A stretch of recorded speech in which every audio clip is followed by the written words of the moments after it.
Hello, I'm Saifedean. Welcome to the Bitcoin Standard Podcast, bringing you seminars from Saifedean.com, my online learning and publishing platform where you can be the first to read my work and take my online courses on Bitcoin and Austrian economics. Members can read the draft of my next book, the Fiat Standard, in full, and also receive chapters from my forthcoming textbook, Principles of Economics, as they are written. By joining Saifedean.com, you can also join our regular seminars which you hear on this podcast. The Bitcoin Standard Podcast is brought to you by BitMEX Spot, the new Bitcoin spot exchange coming very soon from BitMEX. Most of you have heard about BitMEX, one of the biggest Bitcoin companies which has been at the forefront of Bitcoin growth over the years and did a lot to help Bitcoin emerge victorious and immutable from the hard fork wars of 2015 to 2017. Probably the biggest threat to Bitcoin to date. BitMEX are now rolling out new products and services, including a spot exchange and an online learning academy. And I'm very excited to be working with their new academy to prepare an introductory course on the economics of Bitcoin, utilizing top multimedia resources which will be made available for free online for the world to learn about Bitcoin. After having spoken to the BitMEX team about what's in store, I'm very impressed by all of the things that are coming for their users. There are a lot of new products in the pipeline and a lot of momentum for the team. Keep an eye on them. Coinbits. Coinbits is a great way to introduce your pre-coiner friends and family to Bitcoin. Get them set up in under a minute and help kickstart their journey by turning everyday spare change into Bitcoin. This Bitcoin-only app takes the uncertainty and fear out of Bitcoin saving by rounding up debit and credit card purchases to the nearest dollar, then using the difference to buy Bitcoin. Set it, forget it, and let the app automatically tax your high-time preference spending by saving the hardest money ever. Want to save in Bitcoin faster?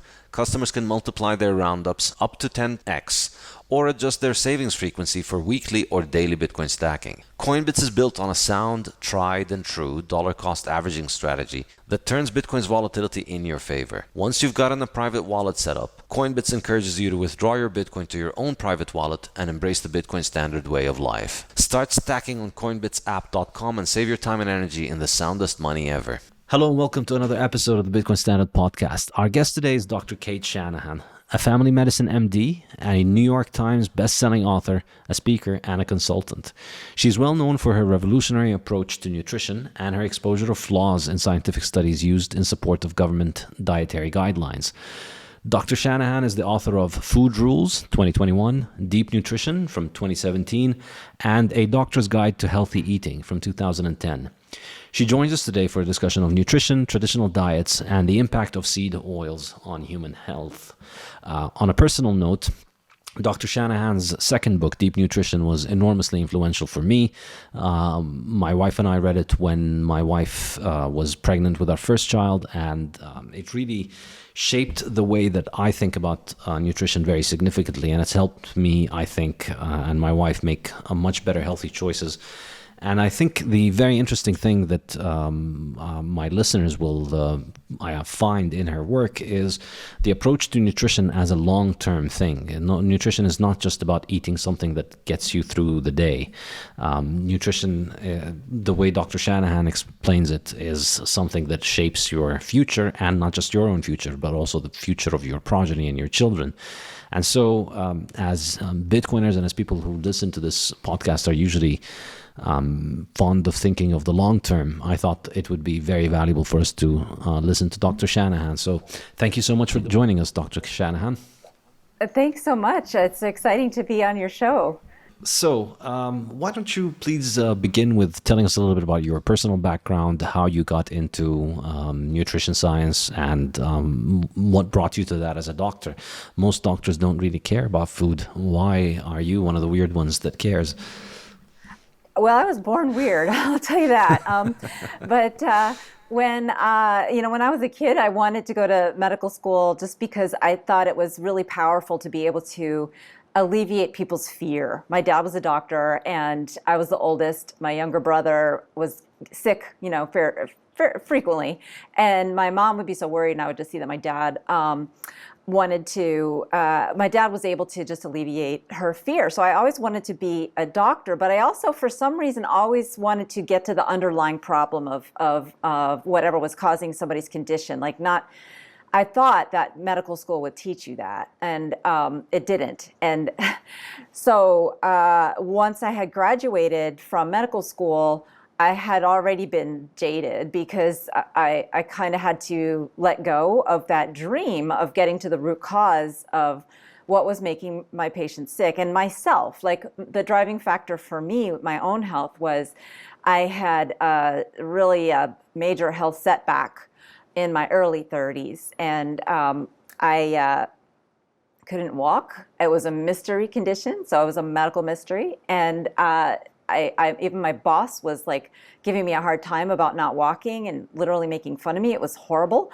And so I tried everything. I had surgery, no answers. So my husband, who likes to cook, and I mention that because I feel like a lot of people who really like to cook think this way. They think food matters more than people who just don't, on average. If you don't like to cook, you don't always maybe think food matters quite as much, but it seems like there's that correlation. So he loves cooking, and he told me that my diet of basically a lot of sugar was probably not good for me. And then when I got so sick I couldn't walk, I couldn't exercise, I was bored out of my mind. So I actually read some of the books that he was telling me I should read a long time ago. And it opened my eyes to this concept of essential fatty acids, which really blew my mind, because essential fatty acids are things like the omega-3 and the omega-6 that everyone now knows about. But this was 2001, and it was something that I had not heard of in medical school. So that was where it started for me, was trying to understand, what are these essential fatty acids, healthy or not? Because I was reading opposite things about them, right? The standard medical literature was saying that omega-3 and omega-6, that are like the polyunsaturated fatty acids, are these essential things, and we just need to eat more of them than saturated fat. And then I had run into scientists who were saying, well, wait a second, really, there was never any evidence against saturated fat. And so that for me was the question I needed to answer. I needed to resolve that argument in my mind. What is the type of fat that is, causing heart attacks? Is there a type? Does even fat have anything to do with heart attacks? Because the whole argument against saturated fat rested on the idea that saturated fat clogs your arteries like grease, hot grease in a cold pipe. And that is the whole foundation of modern nutrition science. And so when I got to the answer to the question of, actually, no, saturated fat was never proven to cause heart attacks, and these polyunsaturates that we are now consuming in so large quantities, they seem to be the actual thing that is causing heart attacks these days. And so it was a complete paradigm shift. And I just had to then, so that was like, okay, everything I learned in medical school was wrong. And I was starting to find that not just the issue of fats were wrong. And this was all just for me to try to figure out, okay, what is a healthy diet? What should I myself be eating? And then, of course, the tantalizing revival of my original dream, going to medical school, to be able to understand what people's root causes were, right? So I was like, maybe this is it. Maybe this is what I've been looking for my whole life. And so, that's why I was so driven to just keep researching and reading, and willing to explode everything I had learned about nutrition in medical school. And it turned out the other principles were also wrong, right? There's 4 things that doctors learn that are wrong. We learn cholesterol causes heart attacks, saturated fat clogs your arteries, salt causes hypertension, and fat makes you fat in general. Oh, there's a 5th thing, that your brain needs sugar, right? If you don't get sugar in your diet, your brain's going to run out of energy. So all of those things are wrong, and so that kind of blew everything up. And then, so from there, I was like, okay, well, the obvious question, what should we be eating? And so then that's the other part of it. That's the other side of the story.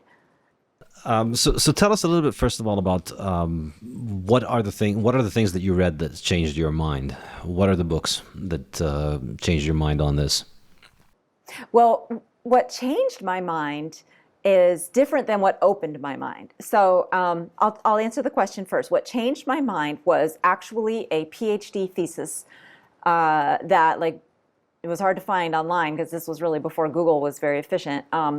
It was by an author who had studied something called lipid peroxidation in vivo. That means what type of fatty acids spontaneously react with oxygen in living systems and turn into toxins.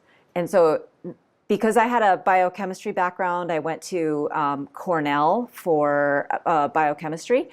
I was able to understand the diagrams of the molecules that are in her PhD thesis. And so that convinced me. Once I saw that, I was like, oh, seed oils are bad. They're the reason everyone is sick. They're the thing that's destroying our brains when we get Alzheimer's. They're the thing that most likely causes cancer. They're the thing that causes inflammation. The seed oils are what suppresses your immune system. Seed oils drive inflammation, and every disease, every chronic disease people struggle with is related to inflammation. But it's a kind of inflammation that is associated with just cellular complete mayhem, complete, like, it's different than omega-3 and omega-6. And so there's a lot in that article taught me, because a lot of people in the space of saturated fat's not bad, it's seed oils that are bad, they focus on the omega-3 to omega-6 ratio, and that is like probably a non-issue or a very minimal issue. It's really about this essential chemistry of the polyunsaturated fatty acids that makes them toxic in a way that, like our body fat, they build up in our body fat, and our body fat then becomes this source of additional toxins, right? So it's a deterioration in our body of polyunsaturated fatty acids, which is just a disaster. It's just a disaster. We shouldn't eat molecules that deteriorate inside us, and they deteriorate into toxins. They deteriorate into, the deterioration process is itself toxic, the way that radiation is toxic, because it involves free radicals, these high energy particles that fly around and damage our DNA and just damage so many things inside our cells. So that one paper changed my life. It was a PhD thesis, 60 pages. Yeah, I mean, I think once you figure this out, you look back and you think, let's see, all throughout human history, all of these modern, diseases, they were basically a non-issue for most of humans that have ever existed. And then we start eating this industrial waste, and suddenly these things become an issue. And I mean, the level of really brainwashing, which is what education in most universities today is, that is required for you to ignore this fact that, humans had always eaten animal fats for all of their lives, and now they're eating industrial waste, and now they're getting sick. But it's the animal fat that's making them sick. It's not the industrial waste. I mean, it's so obvious once you figure it out, but really the amount of effort that goes into making this appear to be scientific. Then saturated fats, they're bad and they're correlated with heart disease, and the science is settled on this, and we already know, and all of these government agencies and the American Heart Association and all of these organizations are just so set on it, and it's truly astounding. And I think my listeners will see a lot of familiarities with that, with economics. I think, nutrition and economics are two fields I've studied closely enough to know that basically what you learn in a university is a lot of nonsense. It's very similar in economics. Like, we move to this world where governments get to print unlimited amounts of money, and in that world we have unlimited inflation. And somehow you have to go to university to figure out, to be taught that these things are not related, and that inflation is just, it happens because of all kinds of crazy things taking place. So the seed oils, that is basically like the the entrance of the rabbit hole. And then you start questioning the rest of the stuff. So it turns out saturated fats themselves are not bad. Why? What makes you think that? I mean, the science is settled. Saturated fats are bad for you. Why won't you just listen to the science?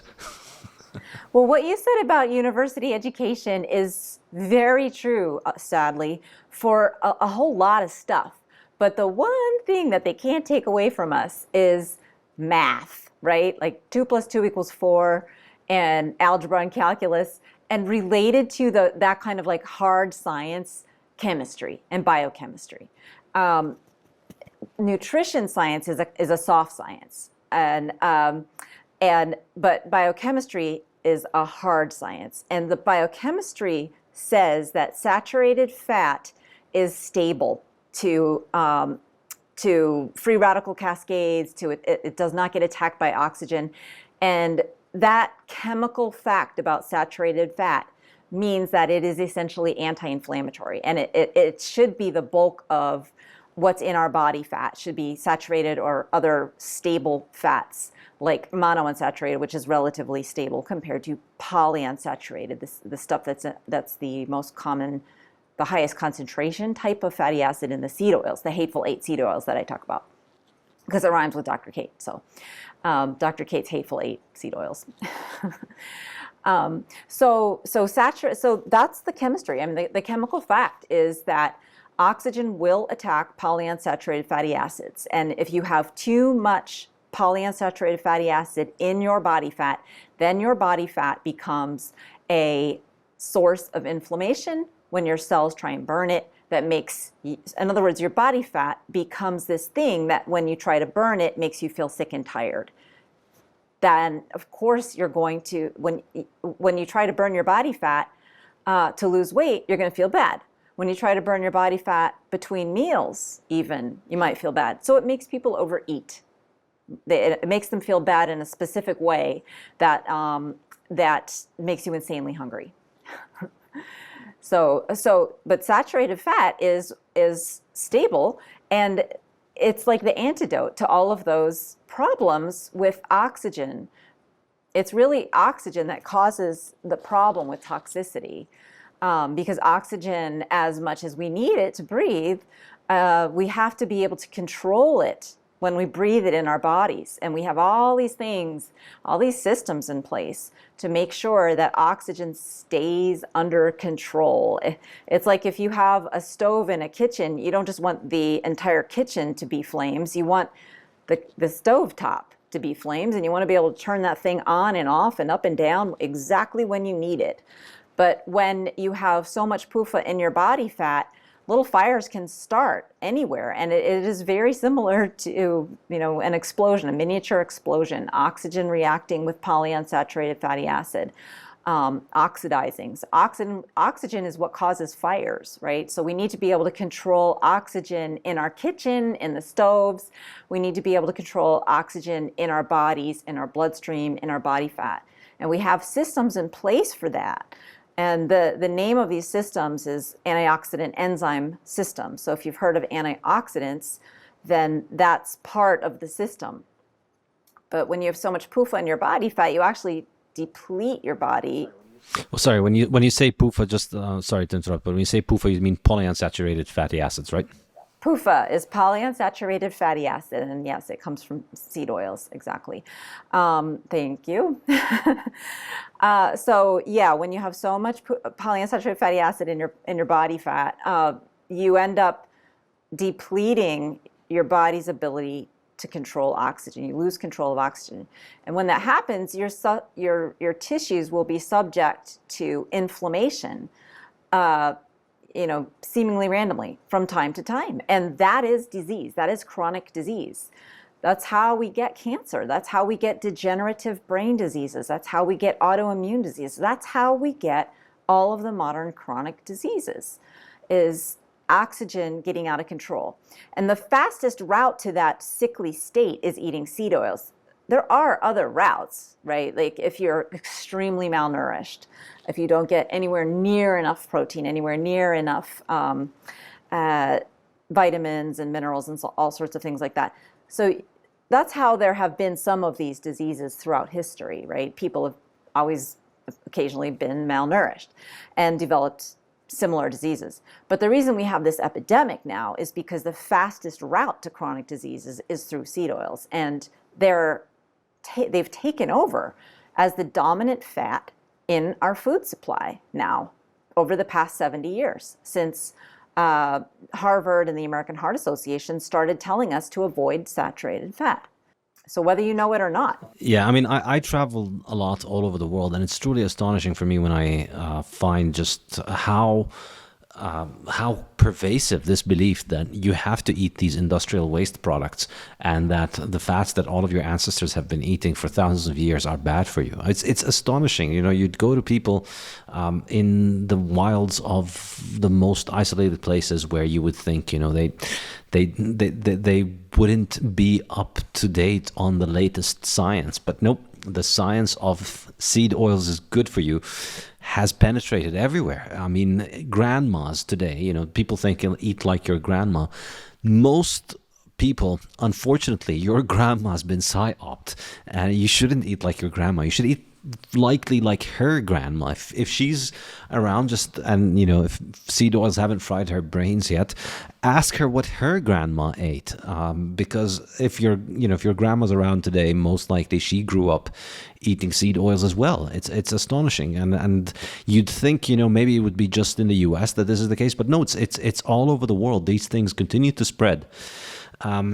And yeah, you mentioned Harvard, and of course, Harvard's really probably the biggest villain when it comes to fake Fiat science in the 20th century. So how did this elaborate prank of seed oils make its way into the human diet over the 20th century? Can you tell us a little bit about the story of how this stuff has been normalized? There's a man who was notorious in the real nutrition world. His name is Ancel Keys. And what he did, he worked back in the 1930s and 40s, and he was, by all accounts, an egomaniac. And he just wanted his name to get out there. And he wanted his name to get out there as the man who solved the mystery of heart attacks. Because at this time, in the late 30s and early 40s, heart attacks were really exceedingly rare, and doctors could go their entire careers without seeing a single one. And so the problem was that doctors had already kind of figured out that it was cigarette smoking, but Ancel Keys wanted everybody to forget that and listen to him instead. And his idea was more captivating because he was like a great marketer. He created this image of, when I said earlier, hot grease in a cold pipe, like congealing, that's a quote from Ancel Keys. And so what he says is saturated fat congeals in your arteries like hot grease in a cold pipe. And it just creates this image that sticks with you and is unfortunately a very effective meme that has infected everybody's nutrition perception these days. But it was all just made up. And he actually knew, he had to know it was a lie because he was collecting data. So he was a very influential person. He was an extremely good social engineer. He became friends with the President Eisenhower's personal cardiologist named Paul Dudley White, and convinced this physician that saturated fat was the cause of heart attacks, not cigarettes. And Paul Dudley White never really let go of the cigarette thing because he did continue to sort of nag Roosevelt. Eisenhower. Eisenhower. Thank you. Eisenhower. He did continue to nag him about like not smoking, but he was a 4-pack per day smoker, by the way. And he had a heart attack in the 1940s, and that his heart attack was what brought the fear of heart attacks to national attention. There's, like, nobody really had heard of one but the president had once, and he was like in a hospital and basically inaccessible for 6 weeks. It was terrifying. He was a beloved president. People feared for his life. And so people just became terrified of heart attacks. And so this is why Ancel Keys wanted to be the guy on the white knight on the horse rushing to the rescue with his, like, saturated fat was a problem. So he influenced Paul Dudley White, who was at Harvard, which is basically the pinnacle of medical education. If you're at Harvard and you say anything about diet or nutrition, people are very likely to believe you because you're at Harvard. And so economics, he was at Harvard, unfortunately. And he influences. Yeah. And so that's how he got Harvard on board. And then the other thing that he did was he was really good at raising money. And so he got Procter & Gamble to donate $1.7 or $1.8 million. This is 1948. To the American Heart Association. And Procter and Gamble they sold seed oil. They sold cottonseed oil in the form of Crisco mostly. And Keys also had some relationship to the cigarette industry. And so like in this man Keys, you have all the problems with nutrition, because he didn't want to just admit that cigarette smoking was what was causing heart attacks, had nothing to do with diet, end of story. He wanted to make it a lot more complicated and make us all afraid of saturated fat, because he wanted to be the father of the diet heart hypothesis. And he had his way, because he is still lauded as this genius by Harvard and by Tufts and all of our most respected educational institutions that doctors sort of blindly follow because it seems to make sense. And besides, we all grew up hearing it has to be true. Yes. In my book, The Fiat Standard, my latest book, I draw an analogy between Ancel Keys and John Maynard Keynes. Their names sound the same, and I think they played a very, very similar role in economics, in their respective pseudosciences, I should say. They both popularized these ideas, and they're both treated as geniuses today. And I think this world isn't going to be fixed until people come to terms with the fact that both of those people are crooks, to put it mildly. You could also say criminals, I think. I think you could argue Ancel Keys has killed more people than anybody else. Probably. Oh, yes, I absolutely argue that all the time, because he has. I mean, there's nobody who could possibly have killed as many people as him, because for generations he's been giving people heart attacks. I think Karl Marx comes close, but I think Ancel Keys probably pips him to that title. Well, he's got a transgenerational effect. So, like, I mean, it depends on how you count, like, he did it, right? Like, so, like, if you count, like, all the wars that maybe were started because of Karl Marx's way of thinking, yeah, maybe you could get close. But I mean, Ancel Keys, it numbers in the billions. I mean, he's still killing people today, billions.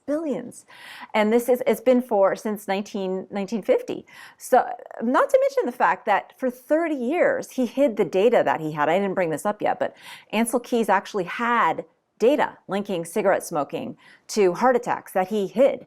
And the American Heart Association never published anything negative about cigarettes until 1988, which was 30 years after he had the data collected. So all of that you can lay on Keys' feet too. Yeah, absolutely. And this is one of those things, whether it's Keys or Keynes or I think in climate science, there's a very large number of people that believe in the official story because they think of themselves as being scientific. And yet it only takes very, very minimal digging. Once you just go beyond the press releases in the New York Times and the Harvard press releases that tell you what you should know, all of these summarizing science for the public. Once you scratch under the surface of that, immediately you see, hang on a second, we can't even look at the data. It's true in economics in many cases. It's true in nutrition, and it's definitely true in climate in many cases. And in Keys's case, he did this thing called the 7-country study, which is 7 countries, and he just drew a graph with 7 countries. He picked the 7 countries that he wanted. He eliminated, I think he had another 10 countries. What was it that he just didn't include in the graph? Yeah, so there's two studies with similar names, and it's very hard to sort them out. So the first study where he handpicked, it was six. It was called the first study that he did was much smaller. It was called the 6-country study. It was kind of a preliminary study laying the groundwork for the next huge study, which was then called the 7-country study. That one was huge, had a lot of data points. But so with the 6-country study, he visited 22 countries and plotted the data for 6 of the 22, because those were the 6 that sat nicely on the line of more saturated fat, more heart attacks. And so he'd already handpicked. He already kind of knew what countries to go to. And then he went to, these 7 countries, and he still couldn't actually prove that there was a link between her, even though he kind of handpicked the 7 countries and spent 30 years trying to massage the data. When the book, there's a book called The 7-Country Study that when that was published, and you read that, you see all over the place that, it was more cigarettes than anything else. And, cholesterol and saturated fat didn't really seem to play a role all over the place. But in the intro and the very end, where, people are more likely to skim and read, you will see the hand of Ancel Keys. There were multiple authors on this thing. So that's how you can have one book disagreeing with itself. So in some places that book does say, oh yeah, of course it's saturated fat, but they never cite any data. They never show any tables, right? Like you would think that either side would be showing tables, but there's no tables in that book. It's all just statistical mumbo jumbo that is extremely confusing for even, a scientist. I'm not a statistician, but I'm a doctor, and these statistical type of studies are created for doctors' benefit. So we know what's more, true, in quotes, about nutrition. I mean, statistics is the worst way to try and figure out nutrition. But anyway, so, I mean, the reason I'm bringing it up is because they could make it really simple. They could just show graphs. Because if something is really true, generally you don't need sophisticated statistics. You could just use a simple graph. But they didn't do that. They didn't show any of that. They just do all this, all as controlling for this variable and, age adjusted and everything else, where you just cannot possibly figure out what the real truth is. You just need to see the raw data, which they never show you. Yeah, and I think today most sciences essentially are just statistics. A lot of subject experts in nutrition or all kinds of fields, they like to pretend that there's this secret esoteric knowledge that you need to get when you go and you spend 5 years in a grad school, but really it's just a bunch of statistics. Most of these sciences, it's all the same. They do statistics, and then once you actually study statistics, you realize it's optimized as a method of knowledge for being misrepresented. It's optimized for being able to basically lie with numbers, and so the way that I see it is that, and what I mentioned in my book, The Fiat Standard, is that with the Fiat scientific method, whoever gets to define the null hypothesis gets to get the answer that they want. And so you start with the null hypothesis that saturated fats are bad for you.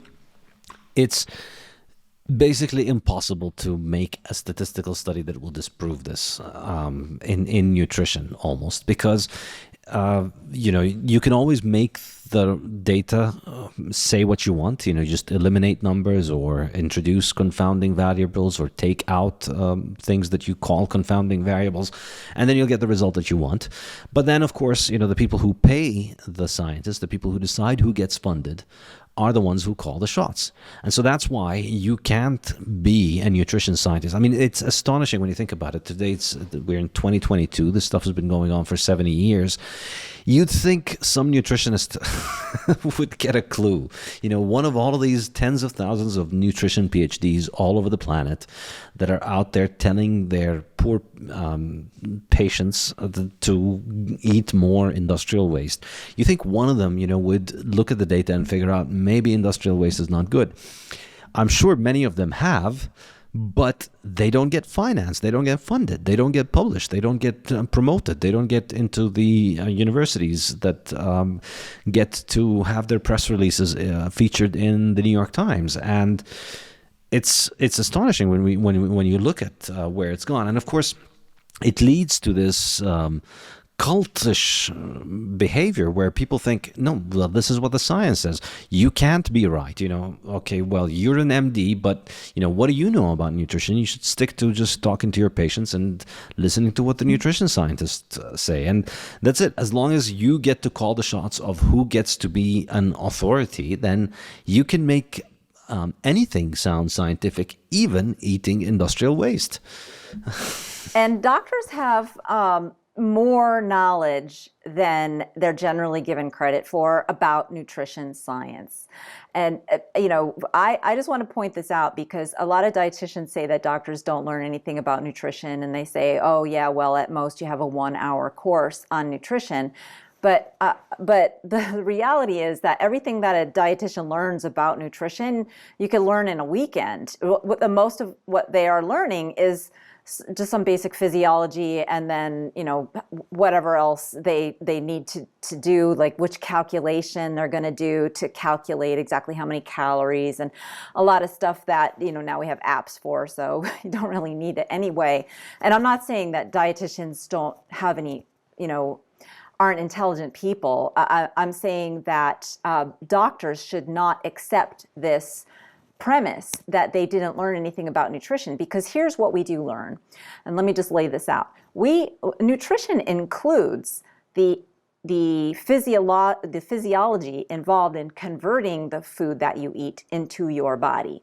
And that we learn a great deal of. That's all the basic science, like cell physiology and organ physiology. And we do learn a great deal of how protein is metabolized, how carbohydrates are metabolized, even how fats are metabolized and distributed throughout the body, and what organs need fat, or how we fuel. We do learn a lot, and yet we still allow ourselves to be led by the nose by the statisticians who run the diet studies, right? So we know we don't really understand statistics. We also have a course on statistics, but you can take a lot of statistics and you still can be confused on purpose by statistical based papers, because like you said, statistics is almost a science that seems to be created to hide reality.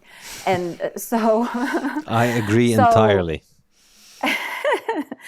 So that's why I just like saying, hey, if something seems like you can't figure out, like, that it's not that obvious that you really need statistics to figure it out, it's probably not true.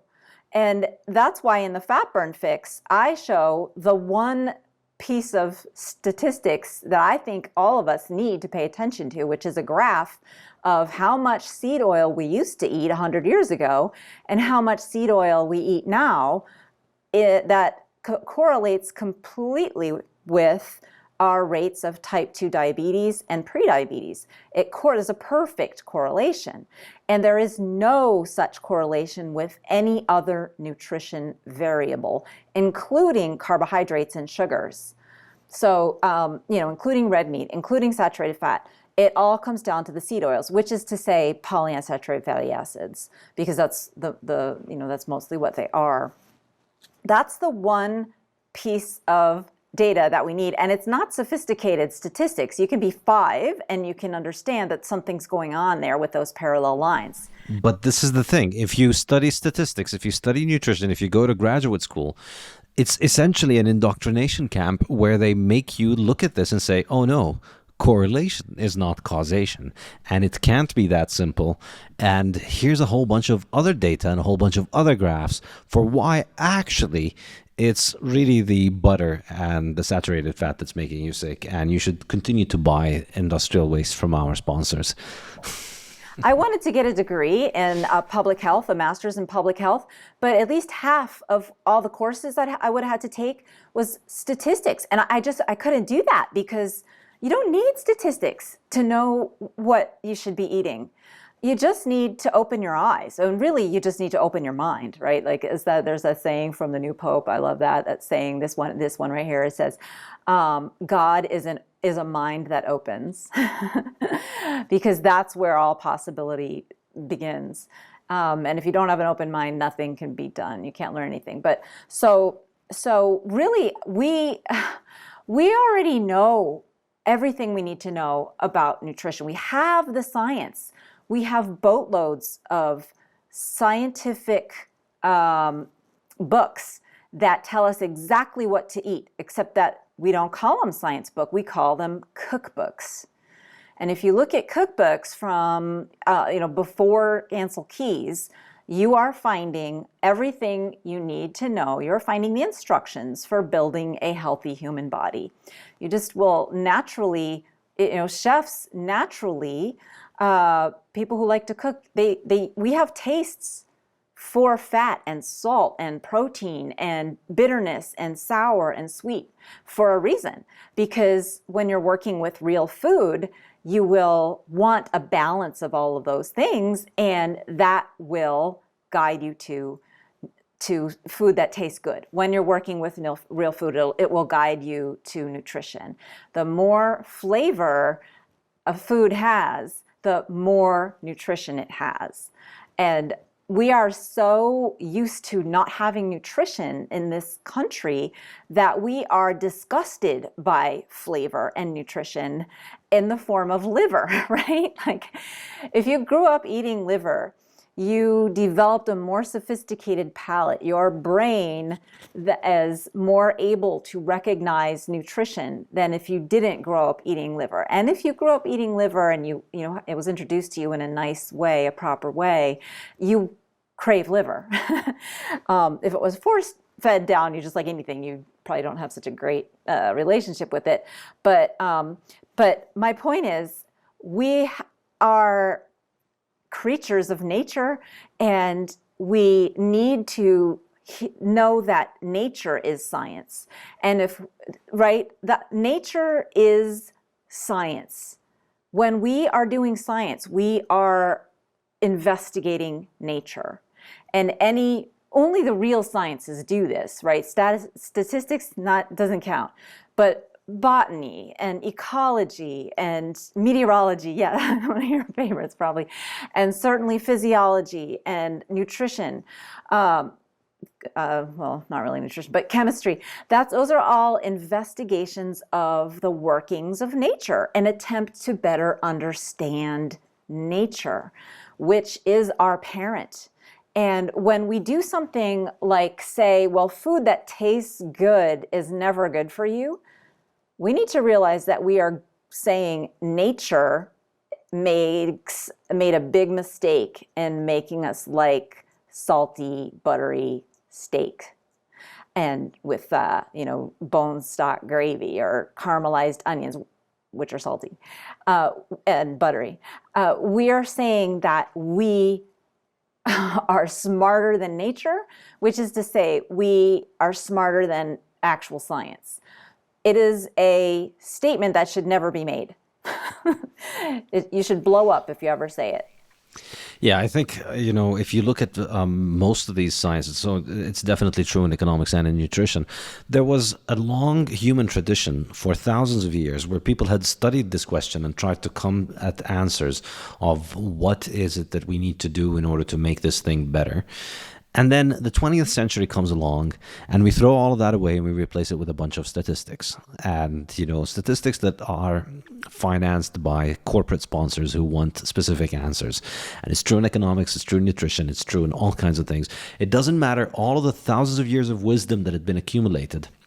They all get thrown out the window because some severely malnourished statisticians usually, they have the data and they run the numbers and they do all kinds of wizardry, and then they conclude that all of the ancestors that had to be healthy enough to have each other and then bring you into existence, they were all wrong.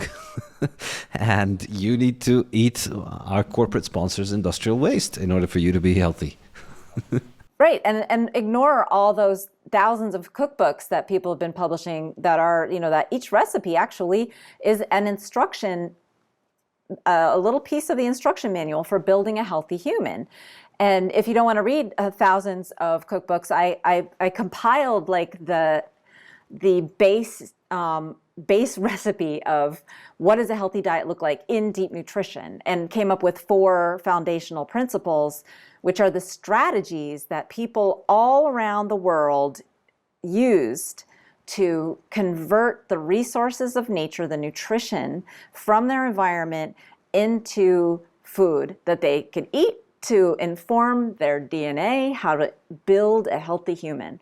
So we have like the science of why cookbooks from before 1948 are actually a wonderful resource of nutrition. These are nutrition textbooks. This is what nutritionists should be studying, or forget that. They should just be chefs, right? We should really, nutritionists were chefs. Chefs were the original nutritionists, the people who could cook, because the foods that they made tasted good. Our DNA came to expect that same combination of chemicals, the same combination of nutrients. Our DNA came to expect that. And so that informs the DNA inside each one of our cells and how to run the cell properly. And if you don't get that blend of chemical instructions on how to run a cell properly, that's when you get disease. That's the deficiency angle of disease. There's 2 ways to get disease: nutritional deficiency and toxicity. And so seed oils are convenient, handy packages containing both. They have almost no nutrition, right? Most of the vitamins have been stripped out. All of the minerals have been stripped out. And when they come out of the factory, they have toxins in the bottle. And then when you cook with them, the toxins multiply because of those interactions with oxygen that I was talking about earlier. And I do explain all this in both of my books if you're curious about how, like, this is like the math of the body, right? This understanding the polyunsaturated fatty acids and how oxygen destroys them and turns them into an enemy of the state when they're in your body, is the mathematics that you need to understand nutrition science. That right there is so, so important. So that's the toxicity part of it. And then the nutrient deficiency part of it, we get that too, because we're told to eat so much, processed food, of course, but starchy stuff. We're told to eat a lot of fruit. Well, they always say fruit and vegetables, right? Well, what's easier, peeling a banana or taking kale and de-stemming it and giving it a nice little massage? They do in restaurants that's how they make kale salads in restaurants. They actually massage it and it releases some enzymes and softens it. It's kind of cool. But anyway, it's a lot harder than peeling a banana. So my point, people eat a lot more fruit, which is way less nutritious than vegetables.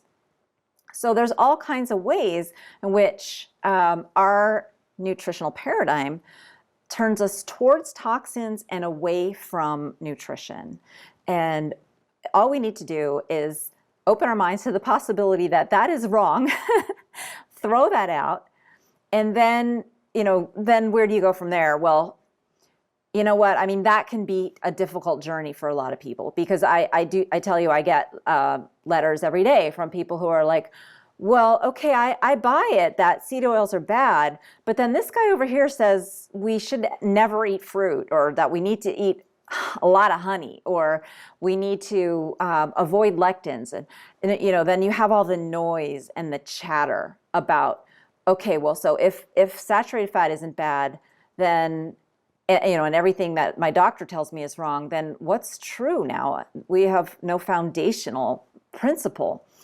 And that's where Weston Price comes in. So, we draw the analogy between Ancel Keys and John Maynard Keynes, and I also make the analogy in my Fiat Standard book between Weston Price and Ludwig von Mises. I don't know if you ever heard of Ludwig von Mises, but he's like the Weston Price of economics. So you go to university, you never hear about Weston Price in your nutrition department or in your medical school. Similarly, you never hear about Ludwig von Mises and the Austrian school. And what they have is just, it's almost like a parallel reality. these books that exist out there with an enormous amount of sense, where you read them and it just blows your mind and you understand how the world actually works. And everybody at the university is just snickering at, well, this guy's already is too old and it's already been discredited. So tell us a little bit more about Weston Price. I'm personally a big Weston Price fanboy. I am too. And I borrowed his book from the library. It was a 1948 copy of his book called Nutrition and Physical Degeneration. And I fell in love with him as soon as I saw the line in the book where he said, health in its fullness is nature obeyed. And what that sentence does is, I have a fan blowing on me, sorry, so it keeps getting in my eyes. What that sentence does, health in its fullness is nature obeyed, is it tells you what is his core value. And his core value is exactly my core value, which is nature is science, science is nature. You can't separate the two. And so to obey nature is to eat what's good for us. And that means to obey your human nature and to trust it when something tastes good, that it's probably good for you if it came from nature, right? Problem now is we have so much food that does not come from nature. Everything in the middle aisles of your grocery store does not come from nature. And even the stuff on the edges isn't so great anymore. But what Weston Price, the reason I love him is because he made that statement and that clear foundational principle, which I think is the basis for the rest of nutrition science. If you can't agree with that, you shouldn't be talking about nutrition. You should go away. Blow up. I'm going to blow up a lot of people. So Weston Price was actually a dentist. And back in the day, dentists were surgeons, right? They did massive orofacial surgery, and it was a big deal to get a tooth pulled because when he was working, there was really no anesthesia except for chloroform and ether, which would kill people sometimes. So, just simply getting a tooth pulled was an extremely painful or dangerous process. And he took it seriously that, he was distraught about how crooked people's teeth were. And he had this super important thought, which is like, wait a second, I've been hunting and I've seen other animals' teeth. He was hunting in the backwoods of Canada for an extended period of time. And he saw the teeth of a lot of different animals, everything that he killed that had teeth. And he observed that they were all straight and didn't see any cavities either. And he was like, why would people be prone to these problems when no other animal in nature eating its preferred natural environment, eating its preferred natural diet, gets crooked teeth and serious cavities? And so that his null hypothesis was, this stuff that I'm seeing as a dentist and all this suffering that I'm putting people through with pulling teeth and doing surgery to deal with bone infections and stuff that would happen from they didn't have antibiotics either. So there was a lot of infectious disease in dentistry, and all the suffering that he was putting people through and, death and losses. His null hypothesis was, this can all be prevented. And all I need to do is figure out I need a control group, right? So what he was saying is that the same exact thing that I say in my talk at the Future of Fat Summit, which I hope that you can link to that, because I think it's a great summit. There's a lot of great information there, but my talks about it are, I think, important to understand. And because I'm saying the same thing in that talk, that right now we are in the midst of a massive experiment. And that's essentially what Weston Price was saying, is that all this stuff and what he called the foods of modern commerce, I love his fuddy-duddy way of talking, meaning the refined flours and sugars and canned meats and stuff like that. Those foods of modern commerce were bringing us disease somehow. And his hypothesis was, if I find a group of healthy humans somewhere, then I can start to understand what a healthy diet really looks like. And so he set out, like in his middle age, kind of like hefty, not in super shape person, set out to take a global world tour, before airplanes were really much of a thing. This was in the 30s and 40s, to all the most remote places of the world to find people who had their diets had not been disturbed by the foods of modern commerce, that were still living the way people had lived for thousands of years.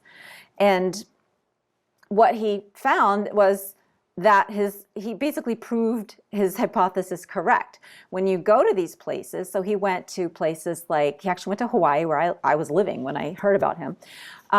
He went to Alaska, he went to the Maasai in Africa, he went to somewhere in Europe, Switzerland, and but he went to a total of 11 places. And in all of these places, Peru, yes, in all of these places, he found that the people had straight teeth.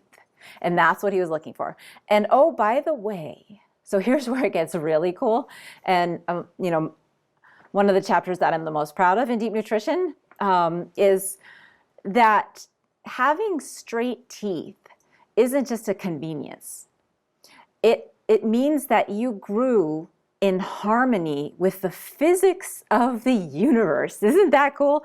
And how does it mean that? Well, it has to do with the Fibonacci sequence and this constant of the universe called phi, spelled Phi, that helps growth occur in a way that enables, maybe you probably understand this better than I do, because it helps like people create fractals and stuff. It's recursive growth, and it's essential to normal growth, because we don't think about this as being so like complicated, but your hand has to be the same proportion at every size, right? So when you're a baby, you have to be able to create a fist like this, so that your fingers are all just about equal, so you don't have one that's 10 times, super much longer, and you create an inefficient fist, right? You won't have any strength. So just the growth of a hand is kind of a miracle, and it's not entirely directed by your DNA. In fact, very little of it is directed by your DNA. Most of it is the physics of the universe, the fabric of space-time, and all that cool stuff. That creates ripples in the water and sand dunes and all these patterns that we see in nature over and over again, spirals and stuff like this. When Price was looking at these folks who had straight teeth, he also, and he made note of this, was looking at people with beautiful faces that had high cheekbones and broad foreheads, and oh, by the way, they also had perfect vision, and oh, by the way, they didn't get sinus infections or ear infections, because there are passages and these little things that drain your sinuses and drain your ears, grew properly, and they drained properly, so they weren't prone to infections, and they were physically strong and physically attractive. And this is one of the most controversial things I talk about in Deep Nutrition, about beauty. It isn't just in the eye of the beholder. Sure, we have tastes. Gentlemen apparently prefer blondes, but actual real beauty is all the same in every culture, because every whether you're African American or Native American or Caucasian American or Eskimo or wherever, your face has this same geometry. When you are healthy, when you have straight teeth, you didn't need any teeth pulled to be straight, and you don't need glasses, and your ear canals are straight and everything, you have the same facial geometry. Your skin color might be different, there might be like slight different size of your nose, but you're just tweaking the formula. You're tweaking the same formula. And this formula was discovered by, the formula for a perfect face is what I'm talking about, was discovered by another maxillofacial surgeon, dentist, just like Price, who created a formula for the perfect face based on Fibonacci. And you can look him up. His name is Stephen Marquardt, and his work is fascinating. But I mean, to me, that's where like a healthy diet borders on the miraculous, like, so sure, we're just talking about like butter is good for you and you should save the bone scraps and make soup. But that's where like we're creating the building blocks for life. And, I think it's really an amazing thing. So just beyond that it's good for you and makes you live longer, it's somehow more important. It seems more important than all that to me. I agree. I just want to add a couple of interesting notes about Weston Price, which is, I think it was, what he did was probably a unique and unrepeatable experiment that's never going to be done again, because he did this at the time when the airplane was first invented, and at a time where there were still places in the world that were still isolated, where the airplane had not invaded significantly. And so people in those parts of the world were extremely isolated from the rest of the world. But the amazing thing about it, and this is why it's really proper science, not like the current number molesters that call themselves scientists. He would go to, say, Eskimo populations or Inuit populations in the north of Canada, and he would visit an Inuit population that is completely isolated or almost entirely isolated, that they would, that they'd be very genetically similar to a population that lives a few hundred kilometers away from them. But the other population is integrated into modern trade. And so you have two very genetically similar populations. One of them is isolated and still eating the things that they've been eating for thousands of years. And the other one is trading with Europeans. And therefore, for the last 20 or 30 or 50 years, they've been eating flour, sugar, and grains that are prepared in the modern industrial way. And he would show you pictures of the two, and he took a camera with him, and he took samples of their food and he sent it to his lab back in, I think it was in Ohio, and he analyzed the content of the food, the nutrients content in the food, and he would analyze the differences in the picture. He'd count, he'd go to the population, he'd count how many rotten teeth are there in the entire population. And it's just astounding. Like, you look at the pictures in the book, and the book is amazing, and you can find the whole book online for free. If you Google it, Nutrition and Physical Degeneration, it's an incredible book. I highly recommend it. And you can see the pictures, and they're just mind-blowing. Immediately, you tell the difference. Inuit populations, you'd think, you wouldn't be able to see much of a difference between two similar tribes that are living in the north of Canada. And yet, you look at the pictures, and one of them is just, they look like they're from magazine photo shoot. They look glamorous almost. Their face is shiny, their teeth are nice, their smiles are big, their jaws are wide. And the other population, they've been invaded with all of this food, and so they have all these health problems. Their teeth are bad, and labor is bad for their women, and all kinds of things that you think of as just a normal part of life only appear in the population that was eating all of this bad food. Well, we've lowered the bar on health, right? It's now we've normalized like wearing glasses and kids needing braces and teeth pulled. I needed teeth pulled. And we've normalized cesarean sections, which, somewhere around 25% to 30% of all births now are by unnatural births are by cesarean section because the woman's body does not properly respond to hormones, or her pelvis isn't wide enough. I mean, that would have killed, a species, right? I mean, that's how species go extinct. So we're kind of in that phase right now where we're watching ourselves go extinct. I mean, this is what happens. That's what these chronic diseases are, and these fundamental changes to our physiology that interfere with basic functions like vision, right? Like I need glasses. Without glasses, I wouldn't be able to, function. So, like just because we have created a accommodation for a health problem doesn't mean we should be accepting that health problem as unpreventable. And what I'm saying, and I say this in Deep Nutrition, is we should think of a healthy baby as a lot more than just 10 fingers and 10 toes. We want that child to be able to excel in life and at sports, and you need good connective tissue. You need to have everything built right. And we don't even know what built right means anymore, because just the very idea of suggesting that it's going to change the way you look is controversial and politically incorrect. Yeah, and this is a fascinating part of your book, which I had not even considered before reading your book, Deep Nutrition. You look at essentially nutrition as a multi-generational thing, and you see that when people eat well, their kids look attractive. It's an extremely controversial thing to say in this world where everybody is beautiful and gets a participation trophy, but the reality is, no, we're not all equally beautiful. Some people are more beautiful than others.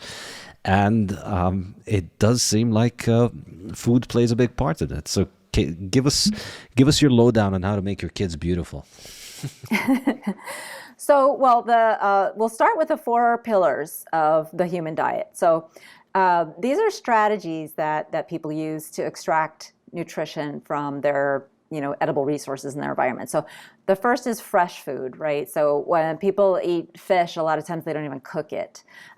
When people, dairying cultures, drink milk, it's definitely not pasteurized. These days we think of fresh food only in the vegetable world, but of course we should also be thinking of it in the animal world too. And then if you have too much fresh food, you got to preserve it. So what do? Well, you ferment it. And fermented foods are a way of preserving the fresh. So that's what cheese is. So you want to have fermented foods that are basically fast foods, right? That is your healthy fast food. Cheese, what is that? So pastrami, all those salted cured meats. Those are the original fast foods. And all you have to do is take a slice or two, and that's a meal. And that's so easy if you can get stuff that you like that tastes good. So that's one aspect of fermentation. There's another that benefits your, the living aspect of it, like yogurt, where you have the live bacteria in there that help support your microbiome. And then fermented also comes along with the second pillar, is sprouted too. Both of those are things that work with nature. So sprouting, you'll sprout like beans before you cook them, right? And sprouting doesn't mean turning them into a sprout. It means soaking them for long enough for a little rootlet to start to form, and the germination process begins. And that enables you to cook it for faster, and you lose less vitamins that way, and it also enhances the nutrition of it.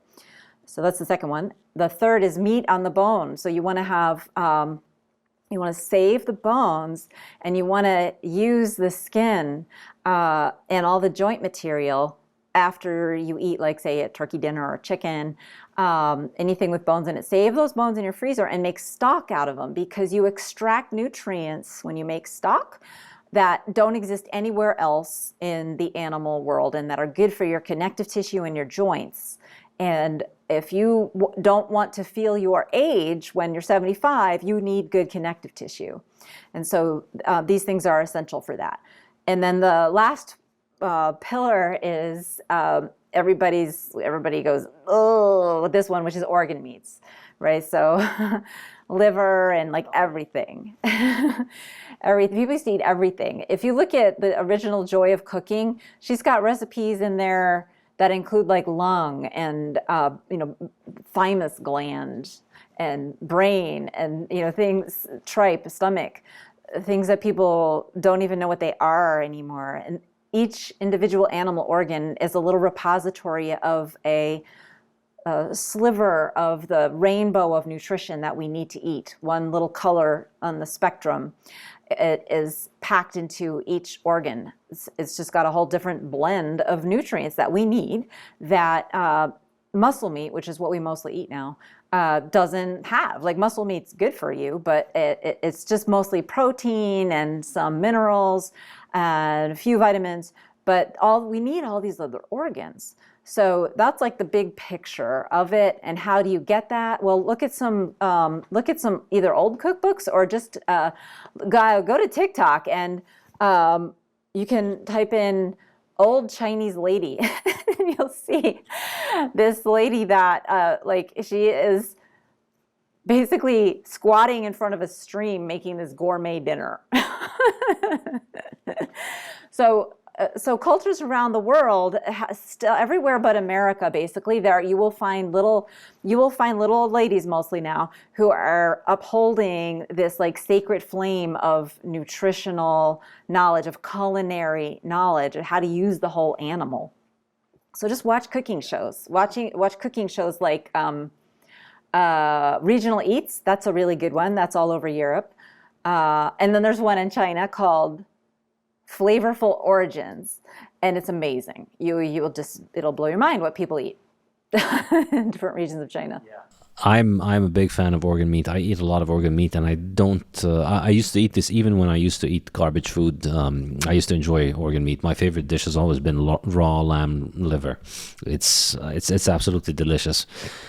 Did you grow up eating that stuff, or how did that happen? Well, not quite grow up, but around the time when I got into college, I did my college in Lebanon, and it's a huge thing in Lebanon. They eat a lot of raw organ meats in Lebanon, and this is why, on top of the tips that you gave, the Lebanese are spread out all over the world, and so wherever you are, you probably have a Lebanese butcher within driving distance from you. So look him up, go to him, become his friend, and tell him, I want you to teach me the dark arts of Lebanese organ meats, because I think the Lebanese butchers have an incredible talent for preparing it, and not just the Lebanese, like from all over the Middle East, Syrian, Palestinian, Jordanian, they have an excellent talent for preparing those organs really well. So liver is great raw. One problem with it is that it comes wrapped in that membrane, and many people, when they try and eat it raw, they eat the membrane, and the membrane is not ideal to eat, but you have to know how to peel it.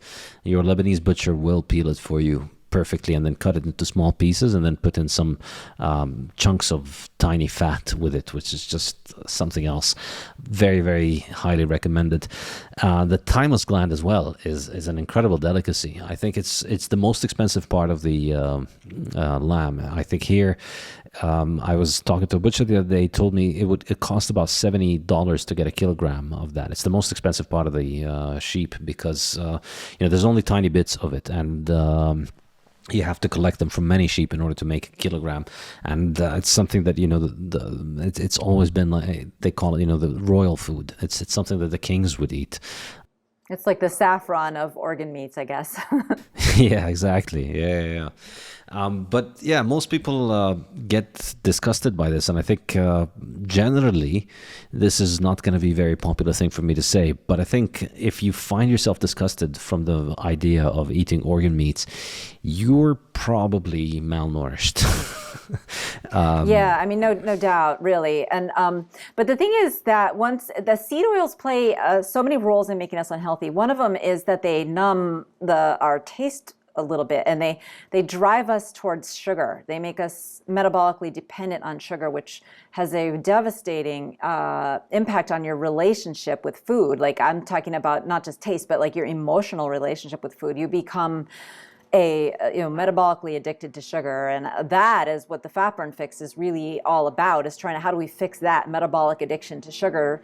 Because it's very hard to lose weight without being able to, you can't lose weight without burning your body fat, but when you've been on a seed oil diet, your body fat makes you feel sick and tired when you try to burn it. So you're kind of stuck, right? And so you need to know where's the escape button here. And so that's what the fat burn fix does. It gives you that escape button. But part of it is you realizing that you are, addicted to sugar. If you don't have a sweet tooth, you probably are a carbaholic. If you have a major weight problem, probably one of those two apply. And it's not your natural taste. It's not your natural inclination. You're not destined to always be struggling to not eat the sugar that you crave all the time. That was me. I was a terrible sugarholic. I would eat an entire bag of those pound bags of peanut M&Ms. I would go on a 10-mile run just so I could do that, right? And I was a major sugarholic. So I never thought I would be... You can't outrun a bad diet. That's a very important thing. No, you cannot. I didn't know what was happening. I didn't know that it wasn't just about the calories, but I had a skinny roommate from the Philippines, interestingly, who grew up eating very differently than me. She didn't crave. She said, like, I had a conversation with her where she was like, "Well, I would much rather have another serving of steak than have like chocolate." And to me, that was like, you're not even human. I'm sorry. Like, I cannot relate. My kind of gal. But now I kind of like, I understand. Like I can not eat every piece of chocolate in the house now. And I never thought I would be that way. And that's because I got myself unaddicted to carbs by getting seed oils out of my diet and healthy fats in, and, a few other things that really help you recover from from the seed oil, what it does to you and your metabolism. I really think it is the most impactful change that you could do. I've had my mother-in-law come stay with us once, and she didn't change anything in her diet. It's just that when she came here, we didn't have seed oils, so she had to cook with our ghee, and she just felt like a totally different human being. And she lost weight, and she started feeling great. The only thing that she changed was that she just started cooking with ghee instead of seed oils, and then she changed that. Yeah. Now, one very important point, going back to Weston Price, I think when he first went on this, his hypothesis was that he thought that ideal health, he's going to find this kind of, noble savages who are eating the ideal Garden of Eden diet. And in his mind, because he was, raised on early 20th century American propaganda, that ideal diet would be vegetarian or vegan. And then his own experience showed him the opposite. He found the most important conclusion I take from that book, which I think like people like the Weston Price Foundation don't emphasize this enough, I find, is meat. Is all of those cultures everywhere in the world, all of their diet was based around meat. And to the extent that they ate plants as primarily a mechanism for ingesting animal fats. What are your thoughts on this? How important is meat, and how harmful is absence of meat? Well, meat is essential. And so, that's what we need, a lot of protein. And it's very difficult to get enough protein without meat. And there's also nutrients in animals that just don't exist in plants, like actual real vitamin A, vitamin B12, long chain omega-3 fatty acids.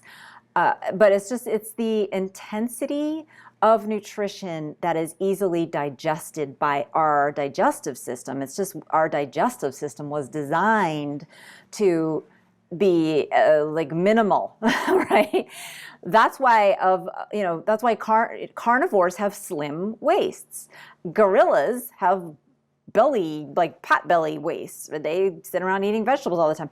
You need a massive digestive tract to extract nutrition from plants. You have to be eating all the time, and you need a very sophisticated digestive process. Cows have 6 stomachs with different types of organisms in every single one, each one doing a different job.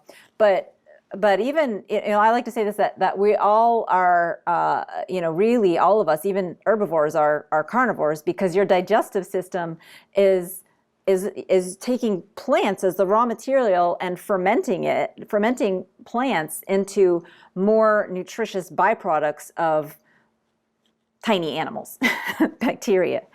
We're actually, when the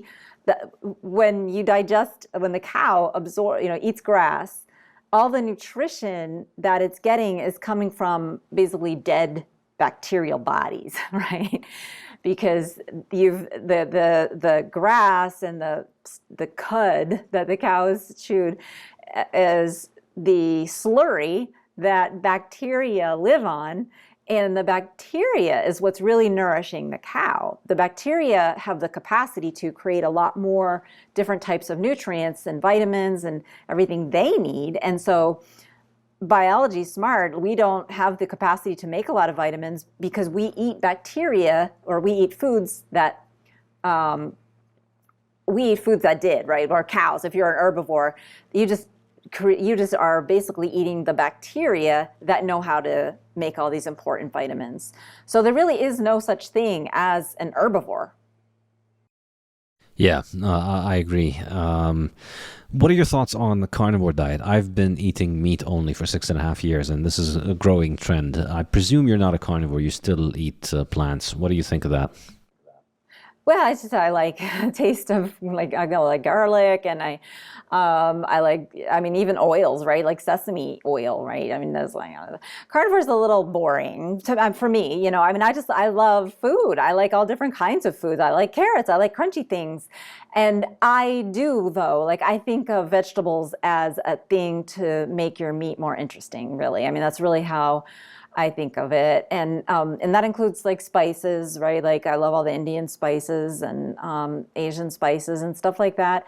So like, to me, that's a logical way for other people to think of, like, your diet could really honestly be mostly animal products. Like, I have a lot of dairy too, right? So I don't know, there's some carnivore includes dairy, some carnivore doesn't, but I love cheese. Don't take away my cheese.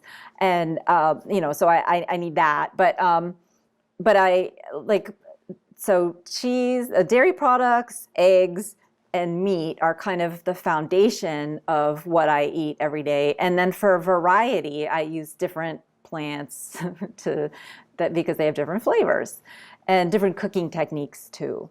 But I actually read, I have a copy of the Oxford World Encyclopedia of Food, and it occurred to me one day to look up, well, what are the origin of spices? Like, where did that originate from? What was the first spice? And basically, I was a little disillusioned, but this makes sense, to find that spices were really, like, they think originally created to make, like, meat that didn't taste good, that like sat around too long, palatable. So I'm still, I guess, using it the same way to make meat taste better. But I thought there would be a more like exotic beginning of spices, but it was really just so we could eat garbage. Yeah, I'll make the case for carnivore. I think putting vegetables with meat is an insult to meat, and I think I get the idea of boring. But here's the thing. Here's the trap. If you try and do carnivore for 1 month, initially it might feel a little bit weird, but after a month or 2 months or so, then you completely shift your mentality around food, from food being entertainment and food being about flavor and about enjoyment, and you just relish and enjoy the idea that you can get your food done, prepared, and cooked. You do your shopping very quickly, you do your cooking very quickly, you eat and you get full. And then the entertainment and the fun is what you can do with your body because you are healthy enough to be constantly on meat. And I think feeling like you need your entertainment from your food is probably an indication that you're not getting good enough food and you're not getting good enough entertainment. That's definitely one way to look at it. I mean, there's definitely a lot of validity to that.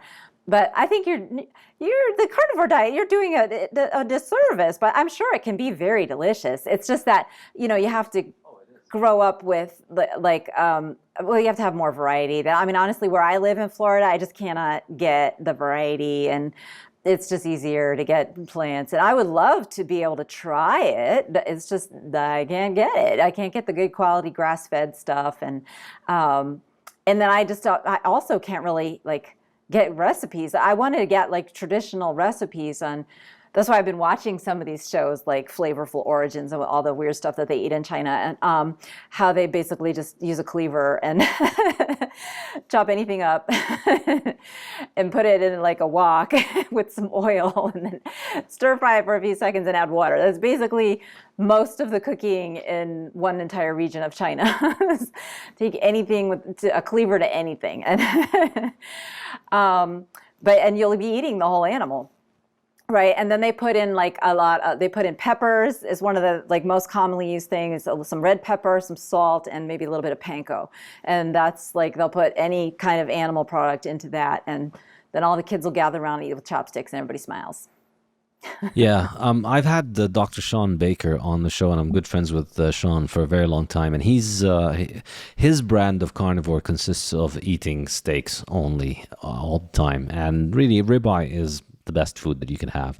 And it almost feels like you're really cheating in life when somebody tells you can have ribeye all the time, whenever you want, as much as you want, and you don't have to have anything else. And it really is like cheating, and it's the healthiest thing that you can do. And a lot of people, a lot of carnivores really swear by it. And that's when you kind of snap out of the idea that you need the variety and the entertainment and all that stuff. No, you don't. Once you've tried the best thing, you don't need to supplement it with inferior things.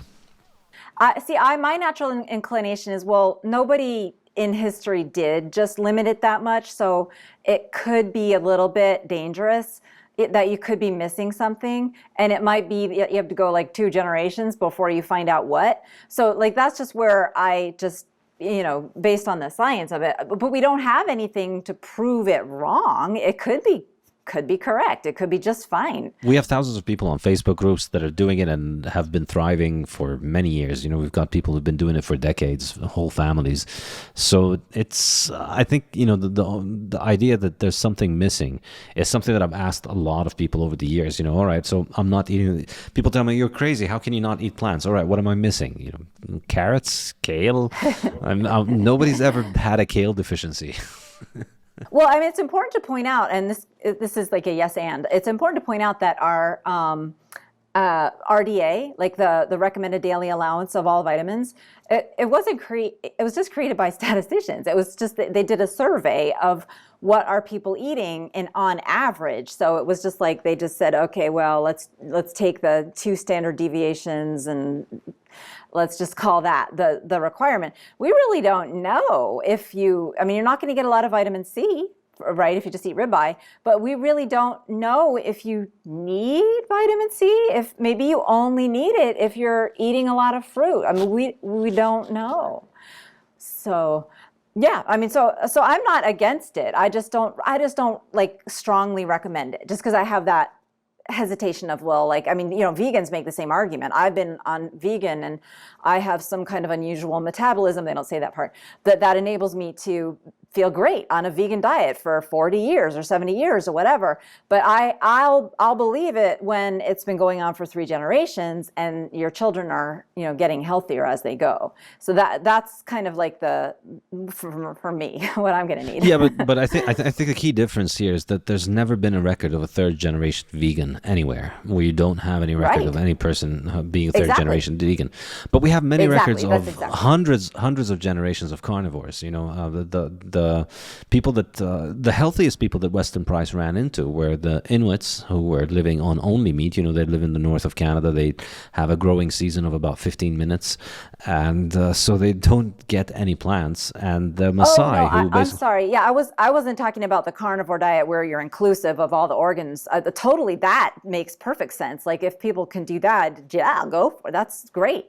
But don't forget to make some bone stock, save the bones and stuff like that. But I was only talking about the part of it where it's just eat steak, right? You don't need anything but steak. That part makes me worry. But I am not at all worried about just like a full-on nose to tail, bone marrow included, multifloriferous, multi-organ version of carnivore. Sorry to cut you off. I just wanted to make sure that that's what I was talking about when I was saying I'm a little cautious, was just the steak only version.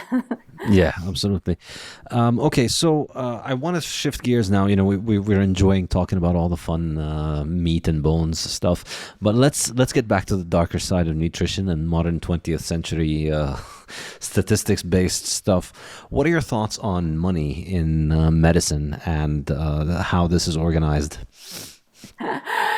Yeah, there are no checks and balances in the medical system, and there should be. We routinely sell people on the idea of getting coronary bypasses when there is very little evidence for that practice. A coronary bypass involves cracking open your chest, putting you on, diverting your blood through a machine. A machine pumps your blood instead of your heart, putting your heart on ice, literally put ice cubes in there so it will stop beating, and stripping out veins from your legs or the mammary vein from your chest, and sewing it into your heart like a plumbing bypass or like some sort of bad HVAC job, to just bypass the artery that is clogged. And the only people that we have evidence that actually saves lives in is people who have heart failure, who are, very unhealthy. Their heart is failing. Their heart doesn't squeeze properly. But yet, every day around the world now, probably on tens of thousands, hundreds of thousands of these procedures are performed on people who don't need it. Because how are you going to know if that little shadow there really is what your doctor is saying, and you don't know all the requirements, or you don't know all the literature on who really benefits from a bypass.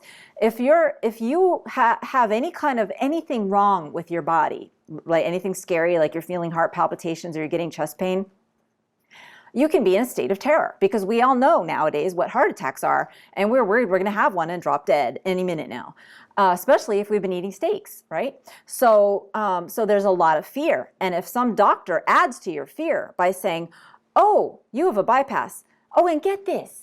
You have a bypass. You have a blockage, they say. Oh, I see a blockage on this, mush here, this shadow, this two-dimensional representation of a three-dimensional artery.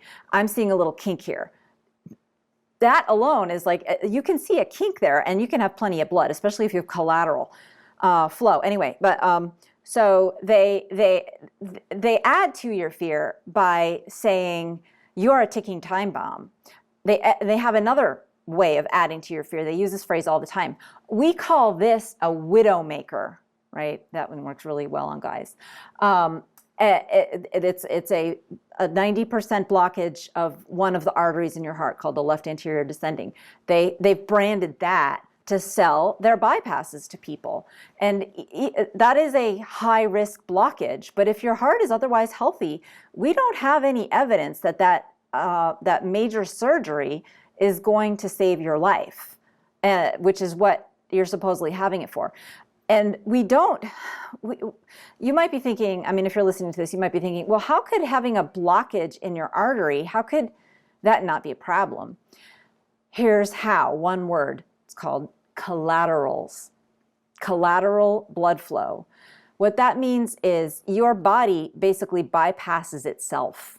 It creates new ways for blood to get to the area of your heart that the artery that's partly blocked or completely blocked is going to. The other arteries step up and widen. It's just like if you have a traffic flow through a city and there's one road is blocked, well, there's more cars going to go through the other roads. But unlike a city, your heart can grow new roads. And it does all the time. And here's how we know that the practice of cardiology is really corrupt. There's a way that they could test for collaterals, but that test is very complicated to do, costs a lot of resources, costs a lot of time, and the reimbursement is like $20. And this is $20 out of an angiogram that can cost $5,000. They would get an extra $20 for doing this test for collaterals, which is really how you would know if a bypass has any chance whatsoever of helping you, if it's really indicated, if you actually have a blockage. Because if you have collateral flow, even though one artery might be blocked or look kinked on a angiogram, you have blood going to every part of your heart, so you don't have a problem. And so you're doing a bypass on a non-problem. It's only giving you risk. The intervention is only giving you risk. And that is just one of many, many examples of, because there are no checks and balances. The cardiologist needs to pay off his debt, and so you're helping contribute to that problem. Yes, you're taking on massive risk that you might die during the bypass, but his medical school loan and yacht aren't going to pay for themselves, are they? Yeah, I'm not going to let him off the hook that easily. I paid off my debt, and I didn't do it by doing unnecessary surgeries. Cardiologists make more than $1 million a year on average. They don't have that much debt. I'm sorry. So you don't need to do that. Yep. So, I mean, yes, I understand. Yeah. No, really, it's because they can. And most cardiologists, it's because everyone else does it, right? They're not thinking about it. It's easy. And cardiologists don't only do bypasses. They also do other things. I mean, they're not all bad. They also do other things that actually will save your life. But this practice of bypassing is corrupt and should not, it should be questioned. It should be like, there should be like a Vice on it, or a 60 Minutes or something. It needs to be exposed as a way that the hospitals depend on it. The hospital, the best source of income for most hospitals is their cardiologists and all the bypassing and stents that they do. That is usually what keeps hospitals afloat. They need that. They need those cardiologists to do all those unnecessary surgeries.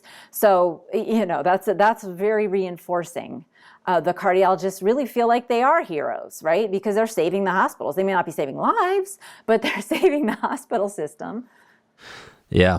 The more you learn about this and the more you learn about diet, you realize modern medicine is just, in many cases, an extremely elaborate exercise in doing extremely insane bullshit to avoid telling people to just eat like goddamn human beings. I mean, it's incredible.